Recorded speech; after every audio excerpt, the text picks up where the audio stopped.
As feridas que nós carregamos é o nosso segundo capítulo de O Poder do Perdão. Ninguém está isento de ser ferido emocionalmente, seja na infância, na adolescência ou na vida adulta. Todos nós passamos por decepções, passamos por traições, por injustiças que recebemos, e essas ações contra nós podem se tornar, na verdade, feridas emocionais. E muitas delas, a maioria, vem de relacionamentos familiares, podem vir do trabalho, de relacionamentos de amizade, mas todas elas são reais. E se não forem tratadas, elas influenciam os nossos pensamentos, as nossas decisões, os nossos relacionamentos de maneira sutil. Elas podem nos levar a agir emocionalmente com raiva, a nos isolar de pessoas, ou mesmo a ficar revivendo padrões de dor emocional. Na Escritura Sagrada, a história de Saul e a sua perseguição ao rei Davi é um exemplo marcante de como uma ferida não tratada pode dominar uma vida. Saul foi ungido como rei, tinha uma posição de honra diante de todo Israel. No entanto, após a vitória de Davi sobre Golias, a insegurança, a inveja e o medo tomaram conta do coração de Saul. Em vez de celebrar a vitória, ele se sentiu ameaçado. Essa ferida de Saul, promovida pela inveja, pelo medo de perder o trono, consumiu a sua alma. Ele não buscou ser curado, em vez disso, ele usou toda a sua energia para perseguir e tentar matar Davi. O que ele poderia ter curado se tornou para ele, na verdade, uma obsessão, uma doença que o levou à ruína. O medo de ser substituído por Davi o fez perder a sua paz, a sua alegria e, no final das contas, perdeu também o seu reinado e a própria vida. Feridas podem se tornar lições preciosas. Essa história da perseguição de Saul a Davi está registrada em 1 Samuel, nos capítulos 18 até o 23, e nos serve de alerta. Se não tratarmos nossas feridas, elas podem se tornar grandes muros de separação. Se não curarmos essas feridas, elas influenciam as nossas ações, impactam as escolhas que nós fazemos. E o perdão em verdade é nossa cura dessas feridas. É a nossa arma para confrontar e tratar a dor, para que ela não nos domine. É uma escolha que nos leva a olhar o passado com sabedoria, sem a intenção de vivê-lo novamente. É o processo que nos permite deixar de ser reféns da dor que nos massacrou lá atrás e nos faz livres emocionalmente. Se não há cura, essa parte do passado trava o nosso presente e interfere naquilo que ainda vamos viver. Então, se você precisa identificar, nomear as suas dores para que a cura possa começar. É importante esse processo de identificação, porque senão essas dores vão se tornar prisões emocionais. Então, o que você tem que fazer é aprofundar um pouco mais acerca desse assunto, buscando entender que a dor não resolvida se transforma em prisão.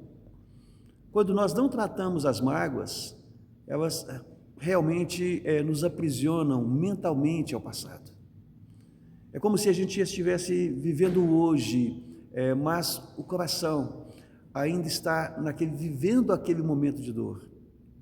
A mágoa não resolvida mina a nossa energia emocional e essa prisão acaba se manifestando, se expressando de várias formas.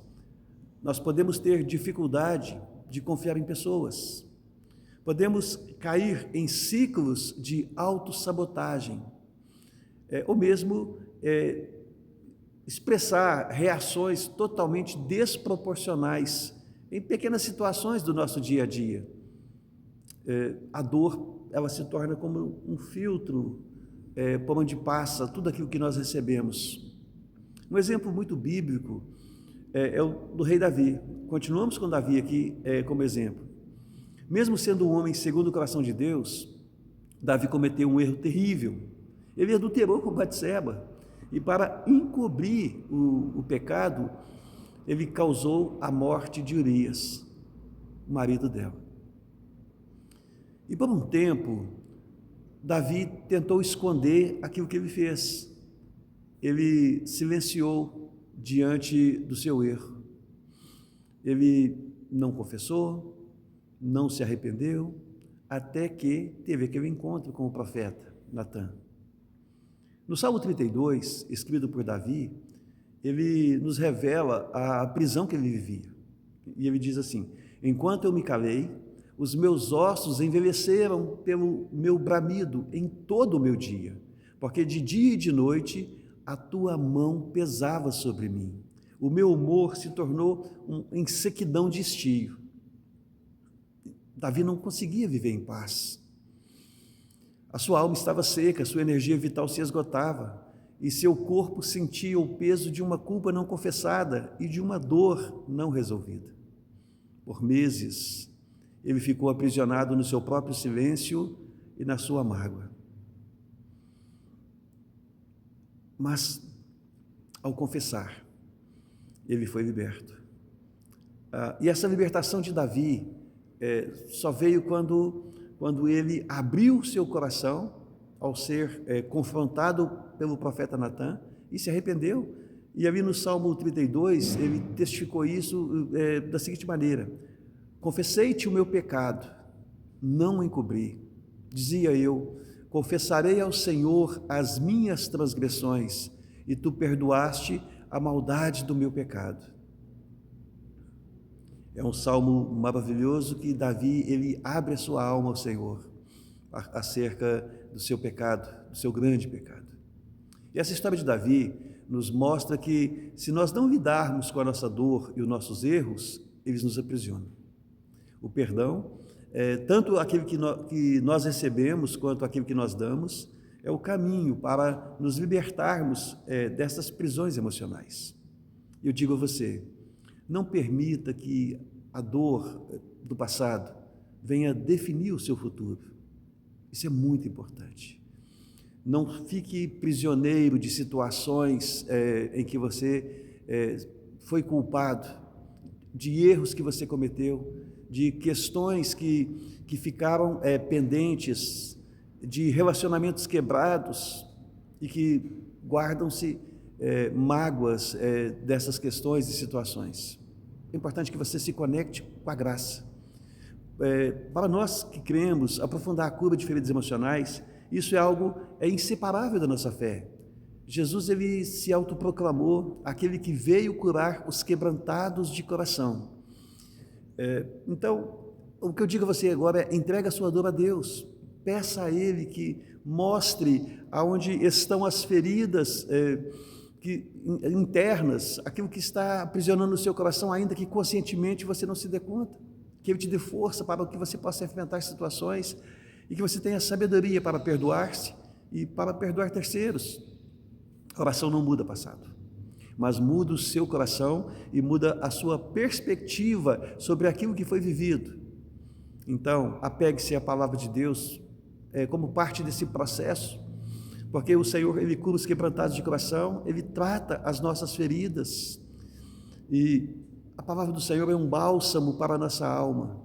Busque passagens bíblicas que falem sobre a cura, sobre a esperança, sobre a fidelidade a Deus, e essa ação vai encaminhar você para a sua cura emocional. Nós vamos tratar acerca do processo de cura no nosso próximo vídeo. A gente se vê ali no capítulo 3 sobre o processo do perdão. Deus abençoe você em nome de Jesus.